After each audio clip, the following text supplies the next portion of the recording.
جب میں دسترخوان پر کھانا لا کر کے رکھوں گی، چراغ آپ پھونک کر کے بجھا دینا، اور آپ کھانے جیسی حرکت کرتے رہنا، مہمان کھاتا رہے گا۔ آپ کھانا نہیں، بس منہ چباتے رہنا اس کے سامنے بیٹھ کر اندھیرے میں، مہمان پیٹ بھر کر کھا لے گا، میں اور آپ ایسے ہی صبر کر لیں گے، اللہ کے رسول کے مہمان کو تو کھلائیں گے۔ یہ صحابہ کا تھا معاشرہ۔ مہمان کو دسترخوان پر بٹھایا، بچوں کو تھپک کر سلایا، جب کھانے کا وقت آیا تو آپ نے چراغ گل کر دیا اور کھانا رکھا، مہمان سے کہا کھاؤ، مہمان نے کہا آپ بھی کھائیے، کہا ہم بھی کھا رہے ہیں، اور خالی سوکھا منہ چباتے رہ گئے، اور مہمان اس اندازے میں کہ سب کھا رہے ہیں، پیٹ بھر کر کھانا کھا لیا اور سویا۔ صبح اٹھنے سے پہلے جبرائیل امین حضور کی بارگاہ میں آئے، کہا یا رسول اللہ صلی اللہ علیہ وسلم، آپ کے مہمان کے ساتھ آپ کے صحابی نے جو سلوک کیا ہے، پورے آسمان کے ملائکہ میں اس کا چرچا چل رہا ہے، اس کا چرچا فرشتوں کے درمیان چل رہا ہے۔ یہ تھا میرے نبی کا معاشرہ، احساس، کسی ایک کے لیے اپنا پورا نچھاور کر دینا۔ جنگ موتا کے درمیان ایک پانی کی کھٹوری پر 3 لوگوں نے جان دے دی تھی، یہ بھی واقعات مشہور ہے۔ ایک بکری کے گوشت کا بھنا ہوا سرا کسی کے گھر میں آ جائے، صحابی اپنے پڑوس میں بھیجتے رہے، اور وہ پورے مدینے میں گھومتا تھا، ہر صحابی یہ خیال کرتا شاید میرا پڑوسی بھوکا ہے۔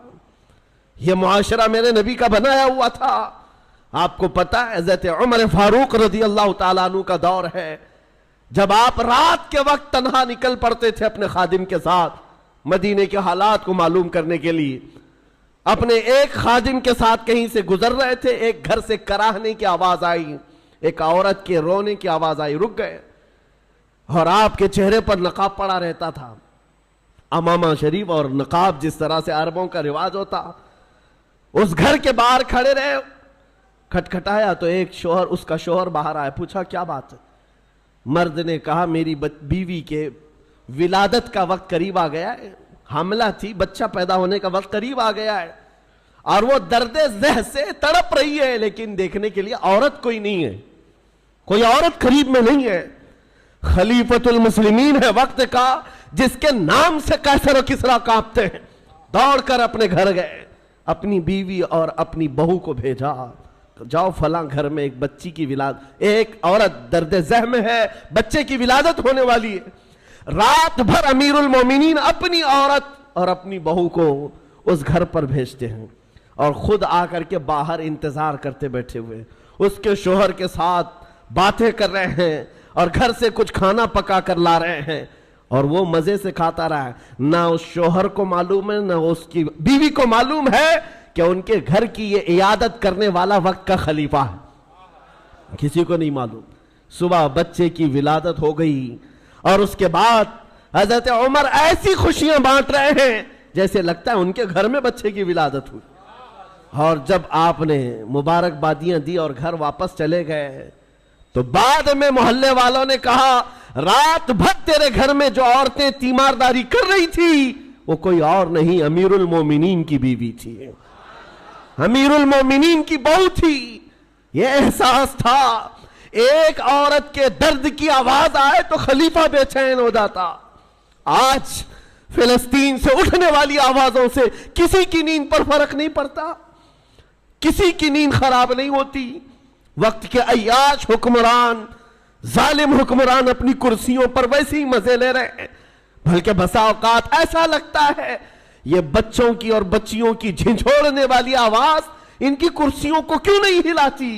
یاد رکھو قرآن پاک میں اللہ نے فرمایا وَإِذَا الْمَوْعُودَةُ سُئِلَتْ بِأَيِّ ذَنبٍ قُتِلَتْ، ان بچوں کو جو آج مار دیا گیا ہے، یہ سورہ تکویر کی آیتیں بتا رہی ہیں، یہ قیامت کے دن بچیاں اٹھائی جائیں گی اور رب تعالیٰ سے پوچھیں گی مولا مجھے بتا کس جرم میں مجھے مارا گیا تھا، میرا گناہ کیا تھا جو مجھے قتل کیا گیا۔ آج یورپ کے درندے اور اسرائیل کے جتنے ظالم ان کے قتل میں شریک ہیں، وہ الگ قاتل ہیں، لیکن یہ چپی اور یہ خاموشی پوری دنیا کی یہ الگ قاتل ہے، یہ الگ قاتل ہے۔ درد ہمیں اس بات کا ہو رہا ہے اسی لیے شاعر نے کہا تھا نہ ادھر ادھر کی بات کر، مجھے یہ بتا کہ قافلہ لٹا کیوں، مجھے رہزنوں سے غرض نہیں، تیری رہبری کا سوال ہے۔ ڈاکوؤں کا کام ہی ہے ڈاکہ ڈالنا، ڈاکوؤں کا کام ہی ہے مال چھیننا، لیکن سوال تو تمہاری رہبری کا ہے۔ یہ حالات کب بدلیں گے میرے عزیزو؟ اس وقت بدلیں گے جب ہمارا جوان احساس کی زندگی جینے لگ جائے۔ آج ہمیں افسوس ہے اور المیہ ہے، ہم ان ظالم حکمرانوں کے خلاف آواز اٹھاتے ہیں جن کے عیش میں کوئی کمی نہیں ہوتی آج، لیکن ان کو کوس کر کے بول کر کے آپ کو ایسا لگتا ہے یہاں کیا ہونے والا ہے؟ ہونے والا یہ ہے، آپ کو ہم نصیحت کر رہے ہیں، اللہ نے آپ کو جو منصب دیا آپ تو عیاش نہ بنو، آپ تو اس طرح کی بے حسی کی زندگی نہ گزارو، لاپرواہی کی زندگی آپ تو نہ گزارو۔ کبھی دسترخوان پر بیٹھے ہو، نرم غذائیں کھا رہے ہو اور تمہارے بھائیوں اور بہنوں کے چیخنے کی آواز آئی تو کیا یہ نرم غذائیں تمہارے حلق سے اترتی ہیں؟ کوئی ماں تڑپ رہی ہو سامنے تو کیا یہ نرم غذائیں تمہارے حلق سے تڑپ گزرتی ہیں؟ جب کھانا حلق سے نہیں جاتا تو میں ان نوجوانوں سے پوچھتا ہوں آج بھی رات بھر نکڑ پر بیٹھ کر کے تم جو عیاشیاں کر رہے ہو، تمہاری پوری رات جو گیم میں گزر جاتی ہے، انٹرنیٹ پہ گزر جاتی ہے، تمہیں اس درد کا احساس کب ہوگا؟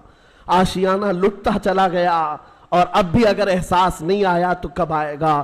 شاعر نے کہا تھا جگہ جگہ کے تھک چکے ہیں تمہیں یہ ہنگامے، نشاط لذت خواب گراں بدل ڈالو، غلط روی سے منازل کا بودھ بڑھتا ہے، مسافروں روش کارواں بدل ڈالو۔ یہ جس طرح کی زندگی گزارنے کے ہم نے اسلوب بنائے ہیں، آج کیا یہ المیہ نہیں ہے؟ کروڑوں کی تعداد ہونے کے بعد ہر ایرا غیرہ نتو کھیرا آنکھ دکھاتا ہے، ہر کتا ہم پر بھونکنے لگتا ہے۔ وجہ صرف یہی ہے کہ ایمان کی کمزوری ہے، ایمان کی کمزوری ہے۔ نبی پاک صلی اللہ تعالیٰ علیہ وسلم سے بڑھ کر کے تمہارے پاس دروازہ کون سا تھا جہاں اگلوں نے بھی عزت پائی، پچھلوں نے بھی عزت پائی؟ ساری عزت کا دار و مدار میرے مصطفیٰ کے قدم تھے۔ اور آج کل ملا کر کے میں اپنی گفتگو کو آخری درجے پر لاتا ہوں یہ کہتے ہوئے سب سے بڑا حساس اس دنیا میں کوئی تھا جو درد کا احساس کرتا تھا تو وہ آمنہ کا لال مدینے کا تاجدار، جس کے بارے میں میرے امام نے کہا تھا جو نہ بھولا ہم غریبوں کو رضا، یاد اس کی اپنی عادت کیجئے۔ حضور پاک صلی اللہ تعالیٰ علیہ وسلم پر آج کیا گزرتی ہوگی؟ تمہیں اندازہ ہے اس بات کا؟ حضور اکرم صلی اللہ علیہ وسلم نے فرمایا اگر تمہارے تلووں میں کانٹا بھی چبھ جائے تو اس کا درد مجھے بھی ہوتا ہے۔ یہ امتیوں کے بارے میں حضور کا فرمان ہے، اور جہاں اس نبی کے ان امتیوں کو جو ہمیشہ بیت المقدس کی حفاظت کے لیے اپنی جان وقف کر چکے، جب کاٹا جا رہا ہو، مارا جا رہا ہو، ٹکڑوں میں بدل دیا جا رہا ہو، نبی پاک صلی اللہ تعالیٰ علیہ وسلم پر کیا گزرتی ہوگی؟ آپ یہ سوچتے ہوں گے مدد کیوں نہیں آتی؟ مدد آئے گی، لیکن یہ امتحان کی گھڑی ہے، پوری دنیا کو دیکھا جا رہا ہے اس میں کتنے پیوریٹی والے ہیں، اخلاص والے کتنے ہیں اور کتنے صرف تماشا دیکھنے والے ہیں، یہ بھی دیکھا جائے گا۔ کربلا کا میدان جس طرح امتحان کی گھڑی تھا، اسی طرح آج کا دور بھی امتحان کا وقت ہے۔ یہ